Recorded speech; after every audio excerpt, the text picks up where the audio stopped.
Hello আমার সব বন্ধুরা, তোমরা সবাই কেমন আছো? তো চলে আসলাম একটা রান্নার রেসিপি নিয়ে। তো রেসিপিটা এখন কাটানোই হচ্ছে, মানে কাটিং। তো রেসিপিটা কি, তো আপনারা বুঝতে হয়তো পারছেন কি পারছেন না জানি না। তো যাই হোক, এই যে হাতে ছুরি, তো চলে আসলাম।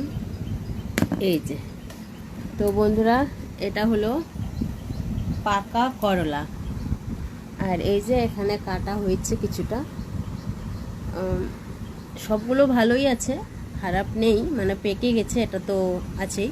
তো এইটা হলো, এটা দিয়ে আমি একটা তরকারি করব, চচ্চটি। তো করলা চচ্চটিতে আমি অর্ধেকটা করলা, তো অর্ধেকটা পেঁয়াজ দিয়ে একটা রেসিপি হবে, খেতে খুব ভালো লাগে। এই রেসিপিটা আমার অনেক দিনের জানা, মানে আমি অনেকবার খেয়েছি, তাই মনে হয় যে পাকা কলাটা আজকে রান্না করি, মানে পুরনো স্মৃতি বলতে গেলে। তো বন্ধুরা, তো চলো দেখা যাক রান্নার পরে কেমন হলো খেতে। তবে তোমাদেরকে সবাইকে আবার জানাবো, তোমরাও পাকা কলা খেতে না ভালোবাসলে একদম খেয়েও বানিয়ে কেমন লাগে তো কমেন্টে জানিও বন্ধুরা। তো চলো টাটা।